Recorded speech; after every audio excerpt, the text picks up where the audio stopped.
Robin, issue 9, Joshua Williamson writing with Roger Cruz on the art. So, not Melnikov. I don't know if that was a disappointment upon. Yes. I want to see Melnikov draw a demon. I mean, disappointing in the sense that he's very good on this book. Yeah. But I still really like the art in this issue, and I think it does captures the same vibe as Melnikov. Yeah, I think it does a good job of like keeping the vibe going. I will say that I guess it's the coloring that's doing this, perhaps. Like there's a slightly different texture to the characters. I know that sounds like a weird thing to say, but they just look a bit. It seems like sketchy, I guess. Yeah, no, it feels like the Bruce Timm kind of style. Yeah, it's really clean. A little cleaner. It's a little bit cleaner, yeah. Yeah. I'd say that's probably lighter inks that's causing that. Probably. Because I don't know if Melnikov inks his own work. I'm gonna go back to one of the last issues and check. Yeah, I don't know. I never checked to see if the inker was the same as before. But... that might be where it's coming from.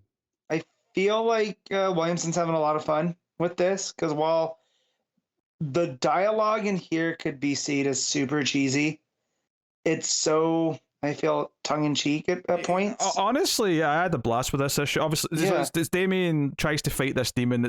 Once it merges with Connor Hawke, it'll be unstoppable, so he's trying to stop it. But basically, the demon's like poisoned, or not poisoned, but like he's like radioactive to the touch. So every time he hits him, it's like, burning. Like, can't... Yeah, they can't... Flatline tries to do her whole heart gimmick. Well, we'll get to that in a second, because what I want to say before we get to that, though, is I think the highlight of this issue is that we finally see Ghost Alfred's face, because Damien's down, he thinks he's losing, he thinks he can't do it, and Alfred says, hey, what was your dad's like first step of being Batman, right? And Damien kind of recounts a little bit of year one, and that's my only real problem with this issue, because I actually love most of this issue. Let me finish the thing though. Yeah, finish the thought. Right, so he recounts year one, talks about getting a Robin, blah blah blah. And then Alfred says, no, but that wasn't the first thing he did. And then it's it's actually him ringing the bells, what he's referring to as the first thing he did to become Batman was ask for help. And that's like his motivation to then say, hey, everyone, let's actually fight him together, maybe, not just me on my own. And that's what convinces him to actually form the little team with all the other teens and, Ravager and so on. Yeah. So, no, I really like that as a motivation. I like that callback and like, the idea that he's comparing his journey to like a prominent moment in Batman's history, I think is a neat touch, because it feels very Damien to do that. I really like it. I really don't think we needed 3 pages of here's year one. So while I understand, I do feel like it plays with our expectation that like we don't need to see, like I don't need to see this moment again. I don't need to see the Waynes getting murdered in Crime Alley again. However, the recontextualization of him ringing the bell, and that's his first act as Batman. I think the justification I love that for having a couple of pages of that is that the point is that Damien skips over it and goes further down into the like bat line, and then Alfred's no, go back. You've skipped over the important part. This is what I mean. There are 3 pages before it gets to the bit with the bell. So I think that can be condensed down to 1 page. I think you need the moment with the bat, sure. And you need some dialogue explaining that he's skipping over that part. You need, some part of the story. Yeah, but I think you can condense this down to 1 page instead of 3. Yeah, you definitely need the page like when he goes in past that and like you see, he's fighting all the rogues gallery and he's got the Robin, blah blah blah. I think you need all that.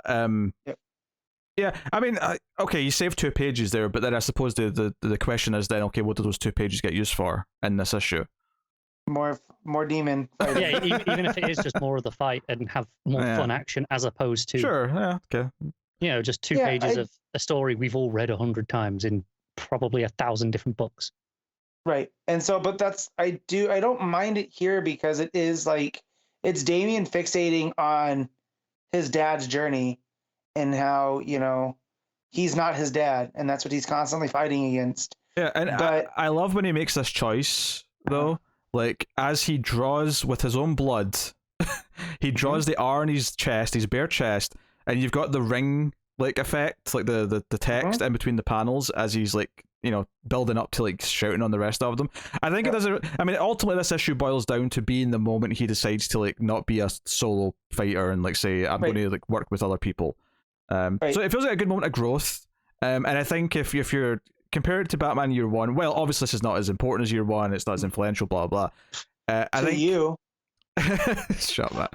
But I think bringing that into the equation is like, you know, a conscious thing of saying, hey, we're trying to actually give Damian like some proper like progression in his character with this, and maybe this will be like a milestone for him in the future where we look, you know, it's like, it'll be a post this run where Damian's now this version of Damian. I think this is the one where he's coming back to the family, because for a long time now he's been off doing his secret prison. He's kind of I think technically he still had the Robin name, but he's not been Robin, right? He hasn't worked with Batman in years at this point. Right. He was Damian Wayne. That was wearing a Robin costume, and well, it was because of all that guilt, right, of causing Alfred's death. Right. So here, you know, now he's already had the Robins come and help him, right, and so he knows he's part of the family, and now he is choosing that. Like, it's funny that this is on an island, because it's showing that Damian himself is not an island, that he is, you know, just as tied in to these people, even if these are murder teens, right? He has much more to do with them than he does, you know, the League of Lazarus or whatever. Yeah. I think it's very telling. Like, you know, he has that moment where, like you say, he's put the R on his chest in his blood, and the eye mask as well, which is a bit weirder, but sure, whatever. I think it's very notable. He stands up, he says, "Oh, I am Robin," and Robin in the lettering, it uses the logo. It's big. It's a big bubble that says this. Mm-hmm. It's a statement of not just, oh, you know, he's Robin. You know, obviously the book's called Robin. He's been Robin the whole time, but it's a statement of intent of, no, he's actually Robin again now, as opposed to just Damian Wayne. Right. So and we'll even probably though see him back with Batman at some point in the near future. Yeah. And even though he had the Teen Titans, right, or he had his team at the secret prison or whatever for the time that we weren't reading, he really kind of wasn't a team player. And now I do feel like this is his, you know, maturation. Even at the start of Rebirth, when he had Teen Titans like properly, it was, he very much like enforced it on the rest of them, and it wasn't really much of a. It's been a recurring thing. It wasn't a team. It was he didn't want a team to be a part of. He just wanted a group to be the leader of. He wanted to be. And whereas here, this is him admitting he actually needs help. That he actually needs teamwork to make this happen, and so it feels like he's inspiring them to like fight aside him, which is very different and a lot more, you know. So it's one of those things where obviously all this wasn't planned out back when we were getting, you know, those OK Teen Titan books into the one that we stopped reading, but it does kind of like retroactively make the time where he was going through that phase sort of like not matter, but like it's using it in a smart way now in the current story. Yeah. Good writers in comics continuity do is where they take ideas of things that were, this was okay, this is fine, but instead of just pretending that it didn't happen, instead of just literally wiping it out of existence in a lot of cases and just retconning it away, it'll take it and use it to make a better future. And that's what this is doing now. It's what we're talking about, like with Nightwing. It doesn't pretend that the Rick Grayson stuff didn't happen, but it's more, okay, now Dick is back in control and it's his life again. Where does he build after being? I mean, I don't think it's black and white where that's always the better choice. I do think it's case by case where sometimes things are screwed up beyond repair that you just have to hit a reset button. For Williamson to go through and be like, no, this is him actually maturing as a young man to realizing that you got to ask for help. You're not just going to be by yourself, and him rounding up all these guys and kind of being his father's son here, right? Yeah, and they use a chain to pop off the demon's head in a glorious page where it splishes everywhere. And I do love the after he defeats the demon, this just Williamson weaponizing the tut. Oh yeah, like he when Mother Soul comes out. What have you got to say for yourself? And he's just like, tut. I love it. This ended up going somewhere that I was not expecting. Oh yeah, this had a wild ending that sort of came out of nowhere. This took, because I've been enjoying this book. I would say probably not as much as Matt has. It's been solid. Yeah. The ending of this book and going, so that's what this book. We can do different things after this opening arc. It's got more to say beyond just we're doing the Lazarus tournament. I mean, don't get me wrong. I do hope we come back to this team of characters that he's befriended and they become a factor again. But clearly, this next little arc that we're going to do is going to be...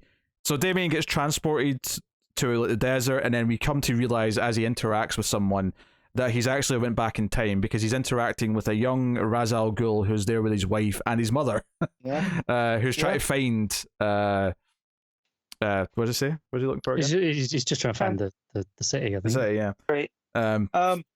Which this is Ra's before he's Ra's, right? This is when he's because Ra's al Ghul is kind of a title. Yeah. So I would assume we might see Raz's discovery of the Lazarus. Potentially, because correct me if I'm wrong. This has to be a fairly short, like 1 or 2 issue thing, because we've got the crossover coming up. Yeah, so I suspect this, which I'm actually kind of happy about. I don't know if I'd want to get like a 6-issue arc where Damien's in the past like this. I think this being a couple issues is a much more appealing. I think we can have maybe 3 issues if my timing's correct in my head as to when this ties into with the other books. But well, I'm curious to see like why Mother Soul sent him here specifically. Like, you know, the motivation for this particular trip.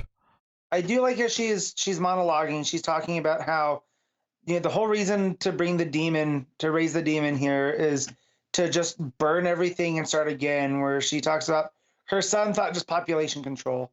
We can, just take out portions of the population and that's how we'll save the earth. But she's like, no, he's not going far enough. So I'm wondering if this is kind of to, to show where that comes from and see that there's maybe still some good in Ra's al Ghul versus her. I don't know.